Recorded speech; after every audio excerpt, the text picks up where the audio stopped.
বড় পরিবর্তন আসছে। জ্বালানি তেল আমদানির নীতিমালা বদলাচ্ছে সরকার। দীর্ঘদিনের একই সরবরাহকারী নির্ভরতা শেষ হবে, প্রতিযোগিতা বাড়বে, স্পট মার্কেট থেকে সরাসরি তেল কেনা যাবে।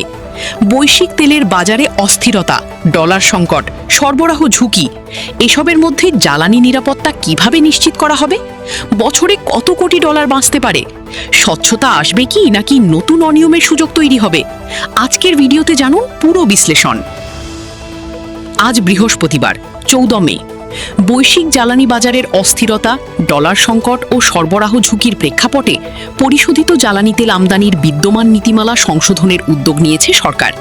দীর্ঘদিনের নির্দিষ্ট সরবরাহকারী নির্ভরতা কমিয়ে আন্তর্জাতিক বাজারে প্রতিযোগিতা বাড়ানো, জরুরি পরিস্থিতিতে স্পট মার্কেট থেকে দ্রুত তেল আমদানির সুযোগ তৈরি এবং সরবরাহকারী প্রতিষ্ঠানের যোগ্যতা ও পণ্যের মানদণ্ড পুনর্বিবেচনার সিদ্ধান্ত নেওয়া হয়েছে। জ্বালানি ও খনিজ সম্পদ বিভাগ ও বাংলাদেশ পেট্রোলিয়াম কর্পোরেশন বিপিসি সূত্র বলছে, সংশোধিত নীতিমালার মাধ্যমে আমদানি প্রক্রিয়াকে আরও স্বচ্ছ, যুগোপযোগী ও প্রতিযোগিতামূলক করার চেষ্টা চলছে। চলতি মাসের প্রথম সপ্তাহে জ্বালানি বিভাগের যুগ্ম সচিব মনির হোসেন চৌধুরীর সভাপতিত্বে সচিবালয়ে অনুষ্ঠিত এক বৈঠকে পরিশোধিত জ্বালানি তেল আমদানির নীতিমালা নিয়ে বিস্তারিত আলোচনা হয়েছে। বৈঠক সূত্রে জানা যায়, বিপিসি সরকারের পক্ষে বিভিন্ন গ্রেডের জ্বালানি তেল আমদানি করে থাকে। এখন প্রথমে বোঝা যাক বাংলাদেশি জ্বালানি তেল আমদানির বর্তমান চিত্র কি। দেশের মোট জ্বালানি তেলের চাহিদার প্রায় 70% পরিশোধিত জ্বালানি তেল আমদানির মাধ্যমে পূরণ করা হয়। এছাড়া দেশের একমাত্র পরিশোধনকারী কোম্পানি ইস্টার্ন রিফাইনারি লিমিটেড থেকে প্রায় 20% এবং স্থানীয় ফ্র্যাকশনেশন প্ল্যান্ট থেকে প্রায় 10% জ্বালানি তেল পরিশোধন করে দেশের বাজারে সরবরাহ করা হয়। বাংলাদেশ মূলত দুই ধরনের জ্বালানি তেল আমদানি করে। প্রথমত পরিশোধিত জ্বালানি তেল, diesel, octane, petrol, jet fuel, furnace oil. দ্বিতীয়ত অপরিশোধিত জ্বালানি তেল, যা ক্রুড অয়েল হিসেবে পরিচিত। বর্তমানে জ্বালানি তেল আমদানির দুটি প্রধান পদ্ধতি অনুসরণ করা হয়। প্রথমটি হল উন্মুক্ত আন্তর্জাতিক দরপত্র, যেখানে আন্তর্জাতিক সরবরাহকারী প্রতিষ্ঠানগুলো দরপত্রে অংশ নেয়। দর যাচাই শেষে কম দামি ও গ্রহণযোগ্য শর্তে সরবরাহকারী নির্বাচন করা হয়। দ্বিতীয়টি হল G2G বা সরকার থেকে সরকার চুক্তি। বাংলাদেশ সরকার বা বিপিসি সরাসরি অন্য দেশের রাষ্ট্রীয় প্রতিষ্ঠানের সঙ্গে চুক্তি করে।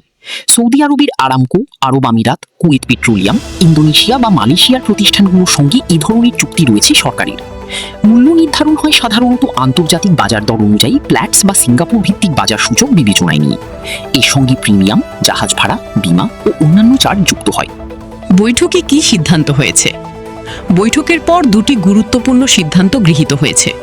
প্রথমত, খসড়া নীতিমালায় সরবরাহকারী প্রতিষ্ঠানের আবশ্যিক ও ঐচ্ছিক যোগ্যতা এবং পণ্যের স্পেসিফিকেশন পর্যালোচনা করে প্রয়োজনীয় সংশোধন, সংযোজন ও পরিমার্জন করে বিপিসি জ্বালানি ও খনিজ সম্পদ বিভাগে পাঠাবে।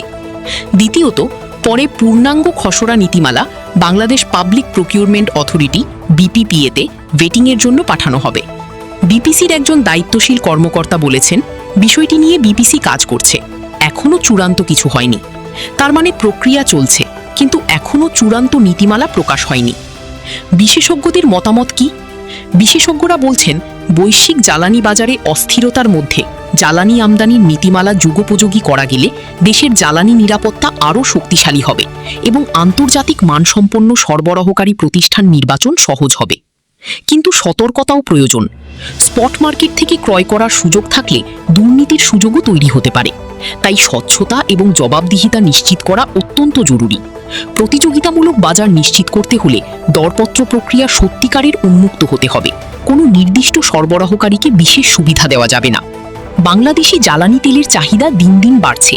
শিল্প, বিদ্যুৎ উৎপাদন, পরিবহন ও কৃষিখাতে নিরবচ্ছিন্ন সরবরাহ নিশ্চিত করতে সরকার প্রতি বছর বিপুল পরিমাণ পরিশোধিত ও অপরিশোধিত জ্বালানি তেল আমদানি করে। তেলের দাম বাড়লে পুরো অর্থনীতিতে এর প্রভাব পড়ে। পরিবহন খরচ বাড়ে, পণ্যের দাম বাড়ে, মূল্যস্ফীতি বাড়ে।